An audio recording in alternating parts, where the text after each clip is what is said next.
오늘 주제가요. 특히 인욱 씨가 좀 잘 알 수도 있는 그런 분야와 관련된 주제인데 궁금하시죠? 궁금한데 네. 제가 약적으로 아는 게 있을까요? 그렇게 생각하시겠지만 아닙니다. 기대하셔도 좋습니다. 바로 선장님 모셔보도록 할게요. 선장님 나와주세요. 예. 와. 안녕하세요. 경상대학교 약학과 백승만 교수입니다. 만나서 반갑습니다. 반갑습니다.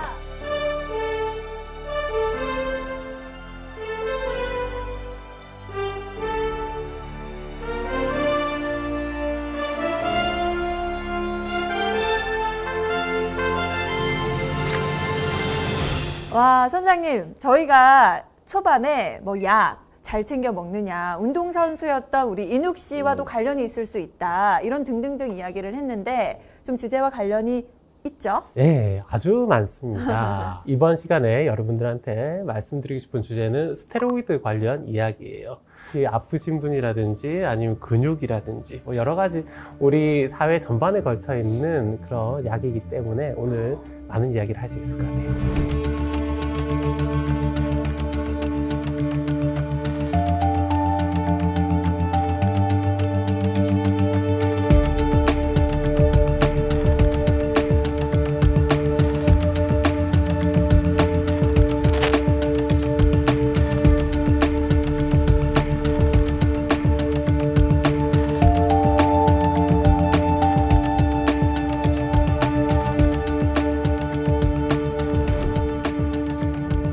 여러분들 스테로이드는 그래도 조금씩 들어보셨죠? 특히 인욱 씨 많이 들어보셨죠? 주변에 우리 이슈화된 사건들이 좀 있었으니까요. 좀 있었죠. 야구 선수들에게 스테로이드는 사실 좀 안 좋은 기사가 좀 많이 나는데요. 그 스테로이드라는 게 도핑 목적으로만 쓰는 것 말고도 권경환 씨 지난주에 감기를 앓으셨다고 했는데 예전에는 감기 치료제로 원래 써서는 안 되는데 썼던 경우들도 많았어요. 의약분은 이전에는 굉장히 많았고 그 이외에 우리 전반적으로 떠올릴 수 있는 게 뭐 피임약이라든지 그러면 감기나 피임에도 효과는 있었나요?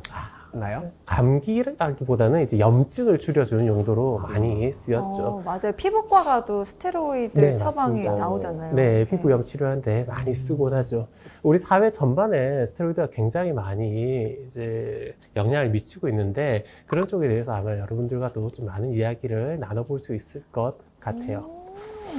스테로이드가 하늘에서 뚝 떨어진 건 아닐 거잖아요. 그렇죠. 그렇죠. 지금 우리가 약국에서 우리가 확보할 수 있고, 그다음 처방전을 내려가지고 우리가 복용할 수 있으려면 누군가를 만들어낸 건데, 이 스테로이드가 언제 처음 이제 주목을 받았느냐 하면요. 베리본즈. 베리본즈. 나오네요. 전문용. 오, 역시. 네, 야구 선수 이렇게 딱 나오네요. 그래서 역시. 네, 베리본즈는 사실 우리 야구 선수 아니다. 야구에 관심 없는 사람들도 일반인들도 한 번씩 들어봤을 만한 그런 전설적인 존재죠. 근데 그거보다 조금 더 시계를 앞으로 돌려가지고 프랑스 에펠탑이 올라가던 1889년까지 거슬러 갑니다. 그때 프랑스의 한 생리학자가 72세, 굉장히 그 당시 나이로 쳐도 꽤 많은 나이겠죠, 그죠? 한 생리학자가 어떤 실험을 했냐면요, 좀 엽기적인 실험을 해요. 개의 고환을 추출을 하는 거예요. 정액을 추출을 해요. 여기서부터 약간 좀 엽기적이죠? 네. 그 다음 개의 고환에서 혈액을 추출합니다. 그 다음 또 뭘 하냐면은 그 개의 고환을 잘라내요. 물리적 거세라는 거예요. 물리적 거세를 마취는 하고요. 마취를 그 당시에 쓸 수 있는 마취제라는 게 굉장히 좀 열악했거든요. 아팠겠다. 걔는 굉장히 힘들었을 거예요. 내가 다 아프네. 네. 그 당시에 실험 윤리적 어떤 지침 같은 게 굉장히 열악했거든요. 그래가지고 그런 식으로 좀 조잡하게 실험을 해가지고 그것들을 갈아가지고 추출을 했어요. 갈아가지고 추출했어요. 뭐 쓰려고요, 도대체? 왜 그걸 했을까요? 네, 엽기적인데요. 네, 굉장히 엽기적이죠. 네. 근데 그 전까지 그런 실험 결과들이 조금 있었어요. 어떤 동물의 고환에서 나오는 물질이 사람을 좀 젊게 한다, 회춘시킨다라는 그런 결과들이 좀 있었어요. 그러면 실제로 근거가 있는 거야? 사람보다는 동물 관련 실험을 좀 했었어요. 동물이 좀 활기를 되찾는다든지 그런 결과들이 조금씩 나오는 거예요.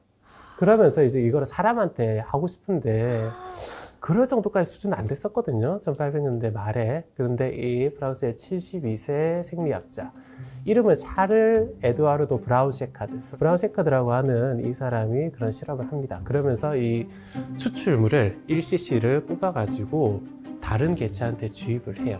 그 다른 개체가 누굴까요? 설마. 사람? 설마 자기 자신이죠. 자기 자신이죠. 다른 사람한테 어떻게 합니까? 그거를 결국 자기 자신한테 주입을 하고서 89년 6월 파리에서 있었던 생리학회에서 발표를 합니다. 나는 회춘했다라고 발표를 하는 거예요. 그럼 나도 강아지 공안 맞은 거야? 아닐 거예요. 그 예전에 아니겠죠? 그랬겠죠. 팔꿈치에. 좀 맞았는데. 네. 지금은 21세기랍니다. 네. 이게 어떤 의미가 있냐면은 사실 과학 실험이라고 하려면은 일단 여러 대상이 있어야 되잖아요. 실험군 하나 가지고 실험하지는 않잖아요. 그렇죠. 여러 명, 못해도 10명씩 어떤 집단이 네. 있어야 되고 실험군과 대조군이 있어야 돼요.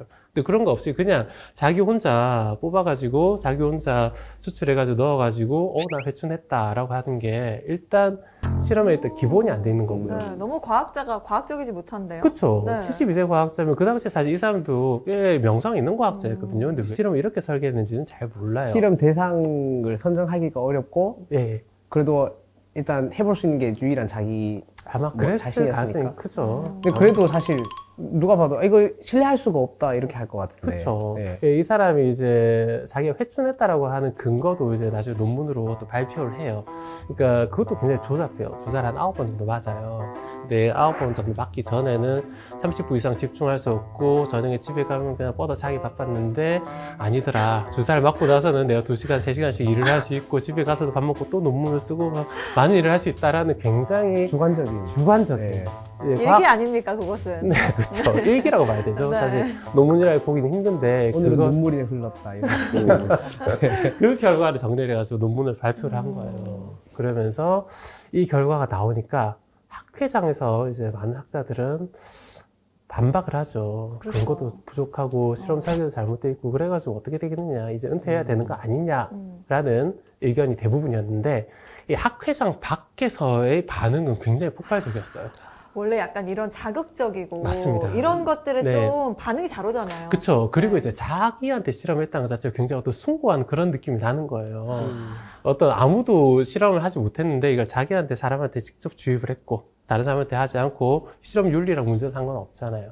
그리고 회춘했다라는 게 굉장히 오래전부터 사람들이 정말 기본적인 욕망이잖아요. 그렇죠. 뭐 진시황의 불로초부터 해가지고 미라는 다짐을 영생할 수 있을 거라, 환생할 수 있을 거라 믿었고 피터팬, 웬디 뭐 나이 들지 않는 그런 데 대한 어떤 욕망이 있잖아요. 근데 그거 다 실패했는데 그 열쇠가 뭐 집 앞에 있던 개 혹은 기니피그에 있던 고 안에 있다는 거예요. 바로 옆에 찾을 수 있다는 거니까 한번 좀 실험해보기 좋잖아요. 불로불사의 비밀이 네, 들어있다. 그러니까요. 약간 그런 느낌. 네. 그러니까 이 정말 어디서나 찾을 수 있는 그 마치 파랑새가 집 앞에 있는 것처럼 어디서나 찾을 수 있는 답이 있구나라는 생각을 하니까 사람들이 이제 폭발적으로 반응을 합니다.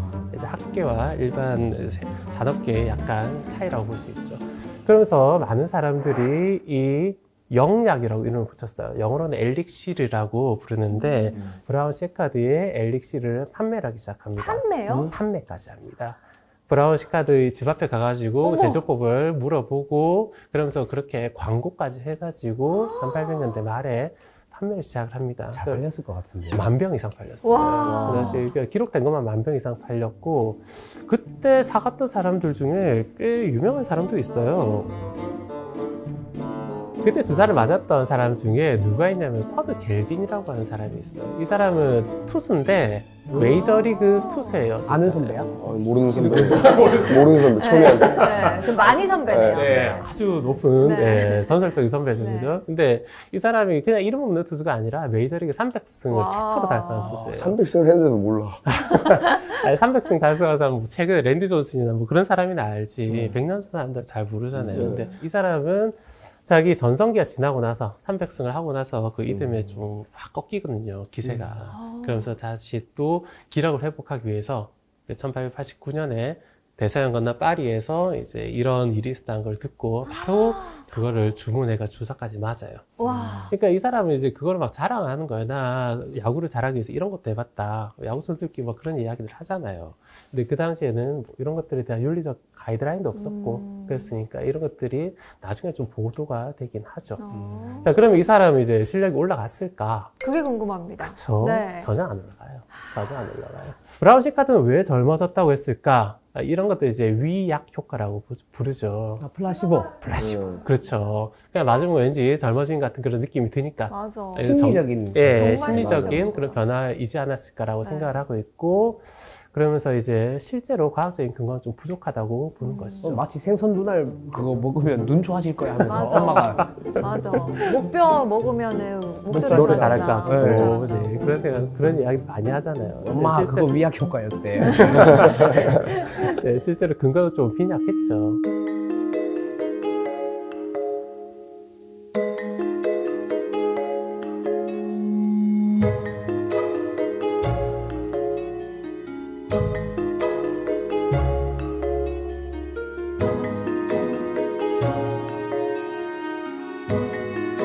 그러면은 이제 아니 회춘에 어떤 실마리까지 잡힌 것 같은데 막상 재현이 안 돼요. 이럴 때 어떻게 해야 될까요? 방법이 몇 가지가 있는데 첫째, 그 사람한테 물어본다죠. 브라운 시카드한테요. 박사님 어떻게 했나요? 물어보고 싶은데 브라운 시카드는 그로부터 5년이 있다가 죽어요. 뭐 77세로 죽었으니까 뭐라 할 말은 없죠. 네. 그 사람도 계속 그걸 맞았던 건 아니거든요. 네. 그 뒤로는 안 맞았으니까. 어쨌든 죽은 자는 말이 없고 그러면 과학적 근거를 어떻게 찾아야 될까? 어떻게 재현을 해야 될까 하다가 사람들은 좀 극단적인 방법으로 들어갑니다. 고안의 추출물이 아니라 여기에 뭔가 있는 건 분명하니까 브라운 시카드 박사님 했으니까 그냥 고환을 자체를 이식을 하는 거예요. 고환 자체를. 더 엽기적이게 됐어. 더 엽기적이게 네. 됐어요. 뭐 사실 뭐 잘라서 으깨서 추출하는 것도 만만찮은데 듣기만 해도 아프다니까. 네, 듣기만 해도 이게 가능할까 싶은 고환을 제일 행복해하는데 아니 지금? 이게 너무 이해가 안 가서. 복강에 넣어요. 복강에. 아, 아. 배에 또 아. 공간이 있으니까 설마 네, 그 생각보다 의사들이 많이 여기에 투입이 됐어요. 오. 그래가지고 양한테서 고환을 잘라가지고 그걸 뭐 추출하고 으깨는 게 아니라 다른 양한테 넣는다든지 원숭이에서 다른 원숭이로 넘어간다든지 그런 실험을 하다가 궁극적으로는 원숭이나 양의 고환을 사람한테도 이식을 하기 시작을 해요. 그러면서 했다고요? 했어요. 성공했다고 자기들은 막 광고를 하죠. 그런 사람들이 또 몰려드는 거예요. 여기 좋은 게 있다면서요 하면서. 어머. 그러면서 꽤 많이 수술이 이루어졌는데 그 할아버지 한 명 때문에 그 할아버지 한 명 그러게 때문에 동물 고환들이 정말. 네, 각 동물의 고환이 다 지금 사라질 위기에 처했습니다. 그 꽤 많은 의사들이 이 수술을 시도를 했는데 그 중에 좀 많이 이슈가 되는 사람이 누구냐 하면은 레오 스탠리라고 하는 의사예요. 그 전에 있었던 다른 의사들은 어떤 식이었냐면은 뭐 역시 아까 말씀드린 방법으로 시술을 했습니다. 동물의 고환을 사람한테 시술을 했는데 이 효과가 있으려면은 역시 수많은 그룹을 테스트를 해야 되고 다른 변화 요인들을 다 제거를 해야 되잖아요. 네. 근데 이 사람은 수술 받은 사람들의 식단부터 생활 습관까지 모든 거를 제어를 할 수가 있었어요. 어떡해요. 어떻게 했을까요? 그리고 심지어 이 사람은 사람의 고환을 다른 사람한테 이식하는 것도 합니다.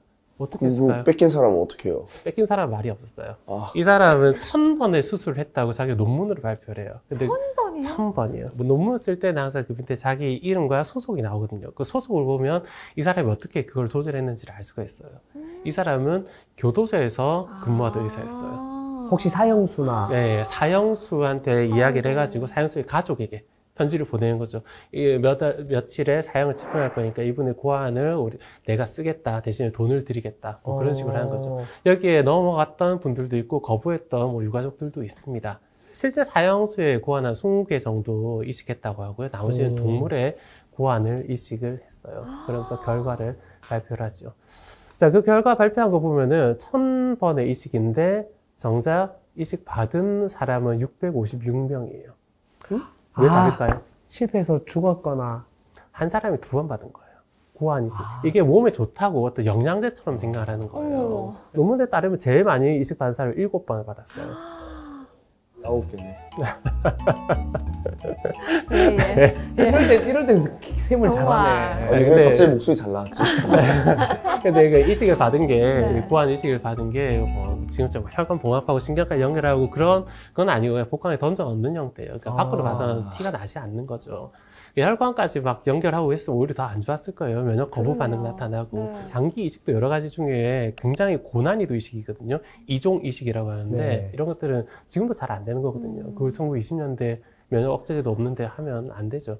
근데 어쨌든 이런 식으로 했고, 하지만 당연히 효과는 없고요. 네. 오랜 시간이 지나면서 이거 진짜 이건 사기다라는 그런 의견이 많았고, 그 당시에 이제 내분비학이 호르몬과 관련된 연구들이 체계를 잡아가던 시절이었습니다. 그래서 내분비학, 영어로는 엔도크리놀로지라고 부르는데, 하비 쿠싱이라고 하는 사람이 이 고환 이식술은 내분비학의 영역이 아니라 내분비 범죄학이다. 는 영어로는 엔도크리미놀로지, MI를 넣어가지고 단어를 하나 만들었어요. 그래서 대단한 조어력이라고 저는 생각합니다. 크라임을 집어넣는 네, 거예요. 크라임을 집어넣은 거죠. 내분비학의 탈을 쓴 범죄다라고 혹평을 하게 됩니다.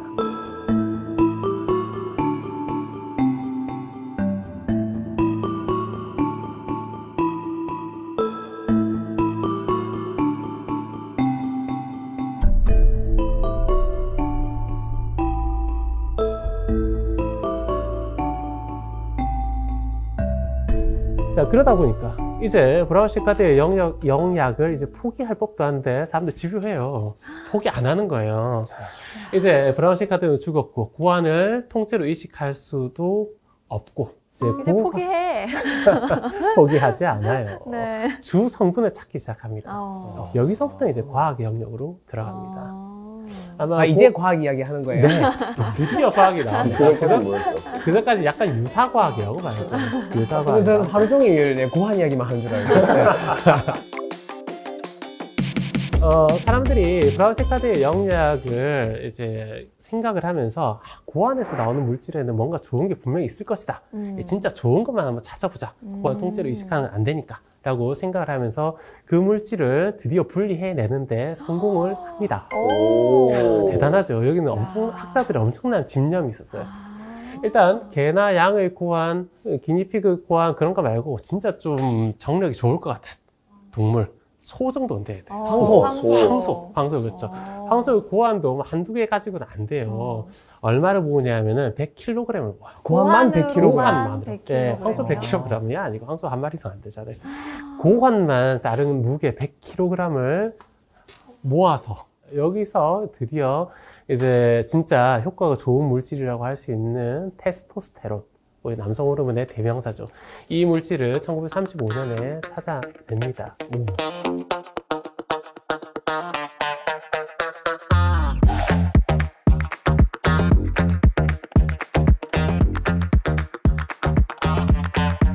그러면은 그 전에 계속 고환을 이식하고 사람들이 집착했던 게 네. 어쨌든 테스토스테론을 추출하고 이 테스토스테론을 위해서 했던 행위들인 거예요. 테스토스테론의 정체는 몰랐어요. 그러니까 뭔가 좋은 것이다. 네. 나 그 정도로만 생각했죠. 근데 1935년에 이제 물질을 찾아내고 간단한 동물 실험 해보니까 얘가 진짜 원인이다라는 걸 알게 된 거죠. 그러면서 이름도 그때 붙었어요.